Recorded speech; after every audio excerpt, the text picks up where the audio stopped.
Thank you for the beautiful music. Hello from Lilydale. How many people have actually been to this little community called Lilydale? Okay, it's a very well-known kept secret. Okay. From the point of light within the mind of God, let light stream forth into the minds of mankind. May light descend on earth.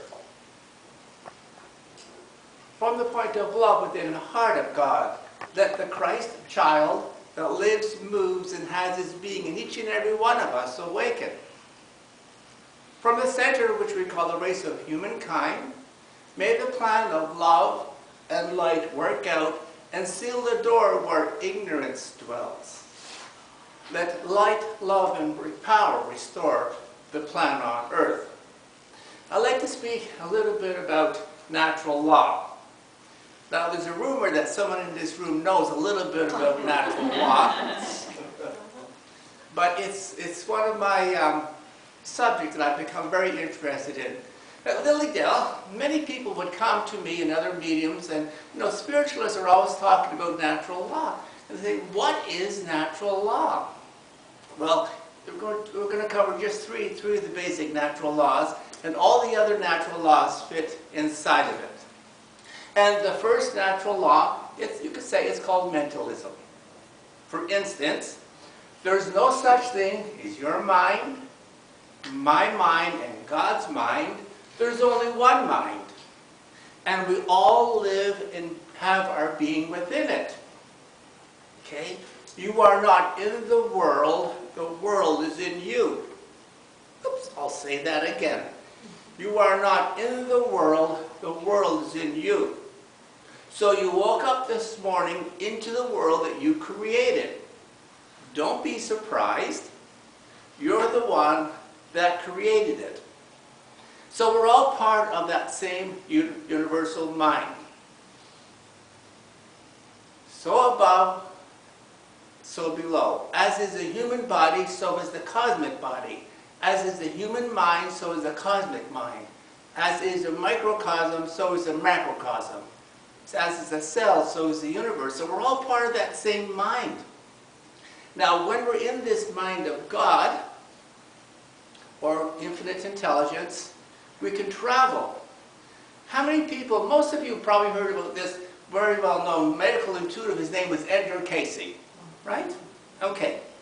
So, I learned, how many people, well, some of you may age yourself by admitting to this, so you don't have to put up your hand.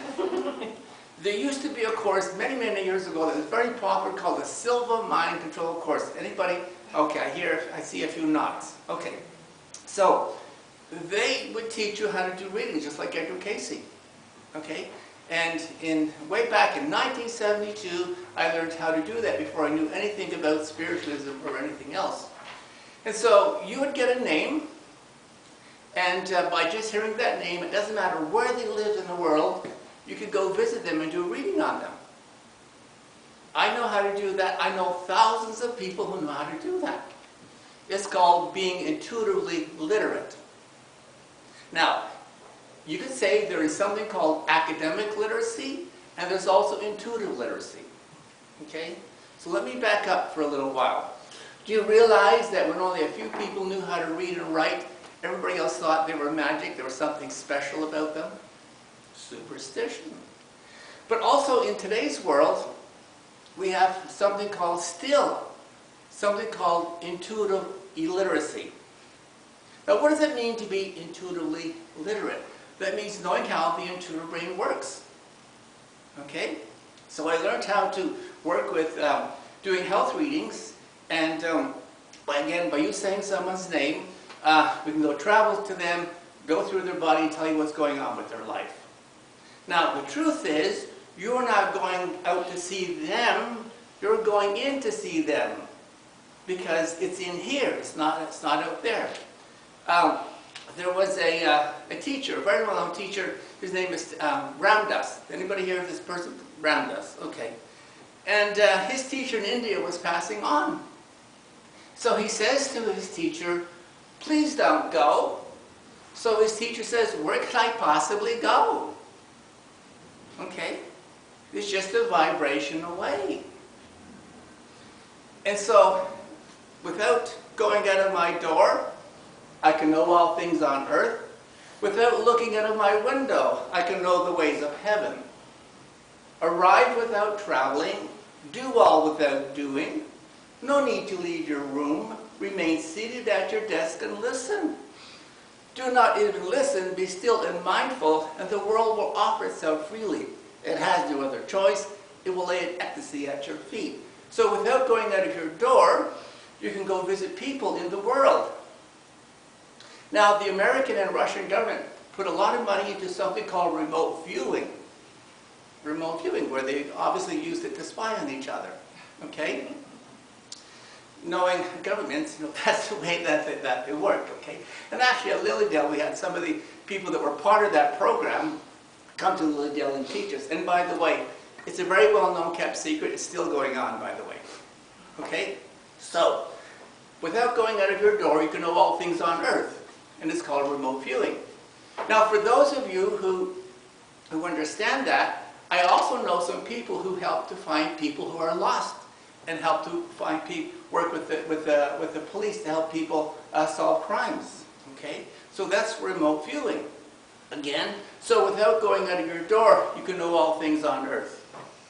So in mediumship, without looking out of my window, I can know the ways of heaven. Now, when you develop your mediumship to a higher level, yes, you can communicate into the spirit world. Now, there are many spirit worlds. For instance, when Jesus said, there are many mansions, and if it wasn't true, I wouldn't have told you so. All right? So there's not just a physical world and a spirit world. There are many, many different spirit worlds. Oh, here's a secret. You have to promise not to tell anybody this one, because it'll just spoil everything, okay? Some people think that they're going to leave this world and go into the spirit world. Well, guess what? In spiritualism, we say that you are a spirit now as much as you can be. Have you ever heard that saying? You are a spirit now as much as you can be. Well, guess what? If you are a spirit now as much as you can be, you're already in one of the spirit worlds. Oh my God, no, please, this can't possibly be it. Well, we could put a magnifying glass on you in quantum physics. We could separate your molecules. We could prove they don't physically exist. You are a manifestation of energy. You are a frequency. Okay? And so that gets into the next natural law, is frequency. So Einstein says, it's all energy, that's all there is to it. Create the frequency of the reality you want, and you cannot help but to create that reality. This is not philosophy, it's physics. And so, when you raise your vibration, you can visit the spirit world. Many years ago, I have a Tibetan guide as a spiritual teacher, and believe it or not, one evening he came to my bedside, and he got me to do this special breathing exercise, and he took me out of my body to go visit the spirit world, consciously, go visit my grandfather. And on the way to the spirit world, I learned a very important lesson. Now, has anybody here read a little book called The Course in Miracles? Just a little book. Okay, so you know there are two major emotions you can have as a human being are love and fear. Right? And when you're thinking in fear, you're not thinking at all, you're reacting. Or that's what it says. So here we are traveling off to the spirit world, literally. And of course I was concerned. Wouldn't you be concerned? You know, am I coming back? So I'm traveling off to the spirit world, and my Tibetan guide realized that I was nervous. So he looks at me and he said, we're sorry, that doesn't exist here. So that's when I found out in some of the higher spirit worlds, the emotion that we call fear doesn't exist.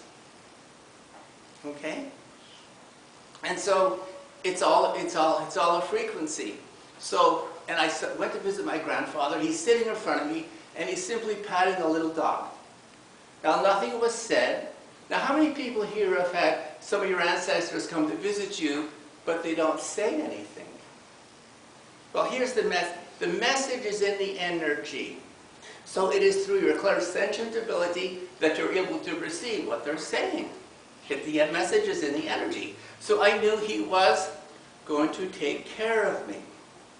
Okay, and so of course the Tibetan guide brought me back to my bed, and I was smoking cigarettes at the time, and so I got up and had to put a few of those, by the way. And then I laid back down again. Oh my God, he came and he did it again, and he took me to another spirit world.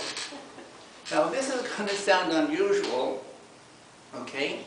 For those of you who love to shop, I think there must be malls in the spirit world. Because in this spirit world, I was standing beside my guide, and there seemed to be just people roaming about, okay? The unusual thing is, though, the colors seem to be a little bit different from what we recognize in this world. They seem to be more translucent. And the other thing is, believe it or not, they didn't seem to be walking, they seemed to be almost like floating. But I noticed something in that spirit world, is they had all the emotions and feelings that we have here. Okay? Now some people are under the illusion that as soon as you pass on, you're going to know anything. You're going to know everything. Boy, are you in for a surprise. Now I don't mean to be bold, but guess what? Just because you're dead, it doesn't mean you know a lot. I'll say that again. Just because you pass on, it doesn't mean you know a lot. Okay?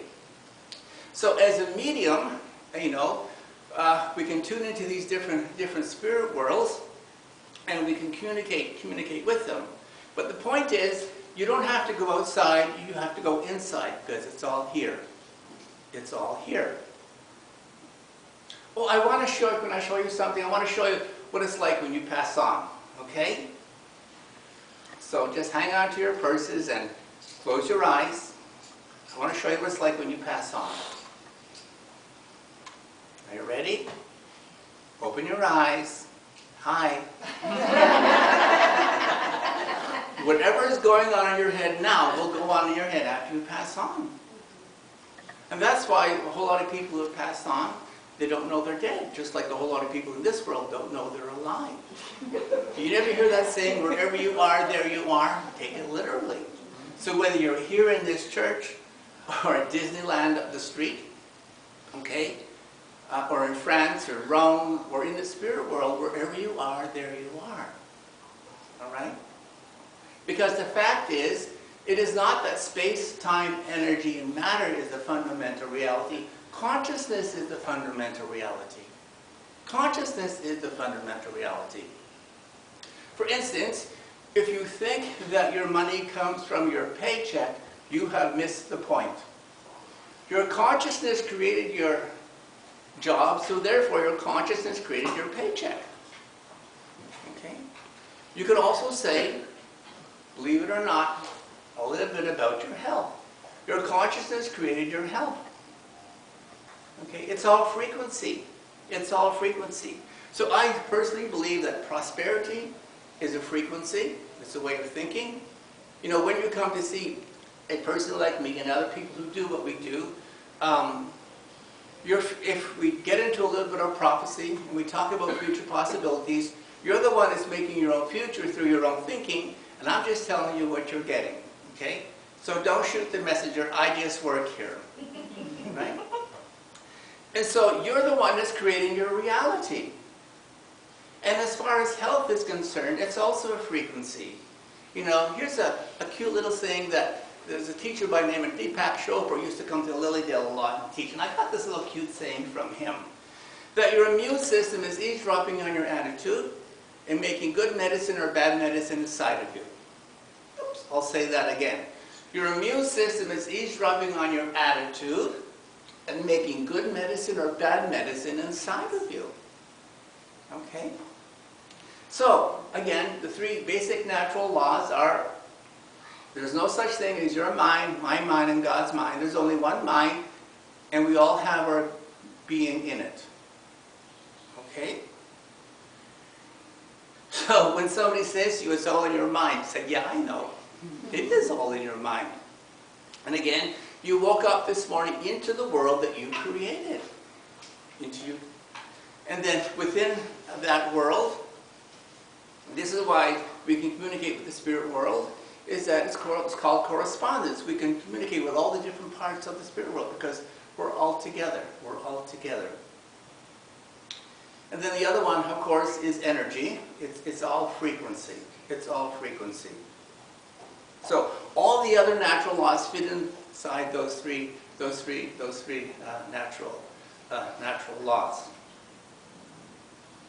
Now, of course, when you're developing yourself, you also have to be sincere. Oh, there's another little book. I guess it's based on natural law. It's called The Four Agreements. You ever heard? I think you have it out there in that. Okay. And what is one of the four agreements? Be sincere. So, if you want to manifest something and you're not sincere, don't worry, it won't happen. It won't happen, all right? But if you are sincere, it will happen. So here's just two very brief stories about being sincere. I've been to India and I've also practiced, and I used to teach Tai Chi and do yoga and things like that.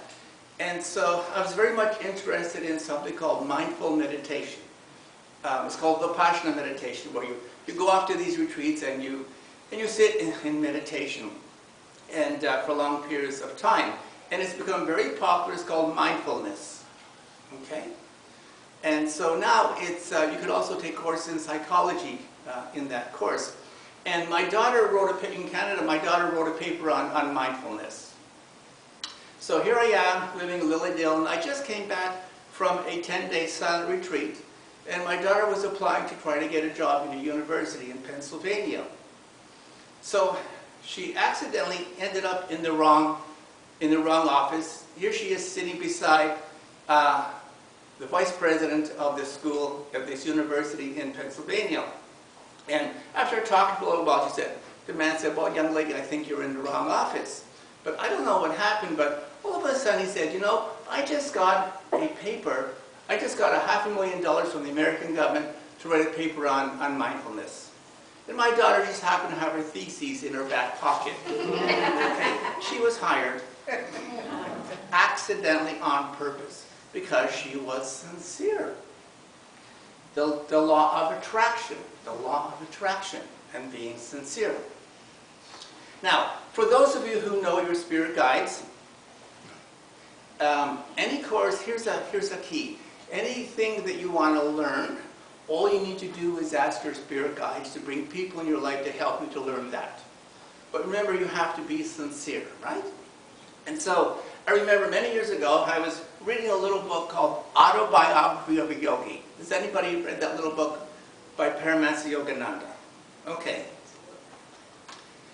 And so, I was reading that little book, and I had a friend from India, and he said, John, why don't you study yoga? I think that would be very good for you. So I walked into the next room, and I simply said, in my simple way, God, if you feel as though doing yoga would help me, please find me a good teacher. And then I saw a little chubby man sitting in a cushion in my mind. Well, 2 weeks later, in Montreal, Canada, the Hindu society was celebrating the Hare Krishna's birthday. So I went to sit there in meditation, because I was really involved in meditation. And here comes this little chubby man with all his little students. His name is Swami Vishnu, and his teacher is Swami Shivananda from Rishikesh, India. That was my teacher, just like that. Okay? So being sincere. So when Jesus said, you know, the kingdom of heaven is at hand. The kingdom of heaven is at hand. So the teacher Jesus said that whoever therefore shall break these least commandments and teach other men so, they shall be called least in the kingdom of heaven. But whosoever shall do and teach them, the same shall be called great in the kingdom of heaven. Here's the translation. Whosoever therefore shall break the natural laws shall experience the least of the kingdom of heaven. Whosoever therefore shall keep the natural laws and teach other men so, they shall experience great things in the kingdom of heaven. So where is the kingdom of heaven? It's at hand. To see a world in a grain of sand and heaven in a wildflower, the whole destiny in the palm of your hand, or eternity in an hour. Whosoever therefore shall live, move, and have their being in divine wisdom, which how God thinks through natural law, shall experience great things in the kingdom of heaven. So if you don't find heaven here, you're not going to find it when you pass on. Okay? You're not going to find it when you pass on. Now in spiritualism, we teach something called meditation. Okay? One day, the Beatles went off to India. I used to be in a very well-known rock and roll band, just known by my mother. And so the Beatles went off to India to learn how to meditate. So I thought it was a great idea. So I learned how to meditate. By learning how to meditate, it opened up the intuitive mind, and I started having all these visions. Okay? So meditation is the foundation to all development, by the way. All right? Let me ask you a question. Does anybody here know of any spiritual master teacher who never learned how to meditate? I'll ask you again. Does anybody here know of any spiritual master teacher who never learned how to meditate? And if you do, I would like to know what their name is. Does anybody here know of anybody who's academically very intelligent who never learned how to read and write? And if you do, I would like to know what their name is. So we're talking literacy. It's a natural law. Okay? So, whoever therefore shall live, move, and have their being in divine wisdom, which how God thinks through natural law, shall experience great things in the kingdom of heaven. Lord, make me an instrument of thy peace. Where there is hatred, let me sow love. Where there is injury, pardon. Where there is doubt, faith. And where there is despair, hope. O divine Master, grant that I may not so much seek to be consoled as to console, to be understood as to understand, to be loved as to love. For it is in giving that we receive, it is in pardoning that we are pardoned, and it is in dying to the little self that we are born again. Thank you very much for allowing me to share this.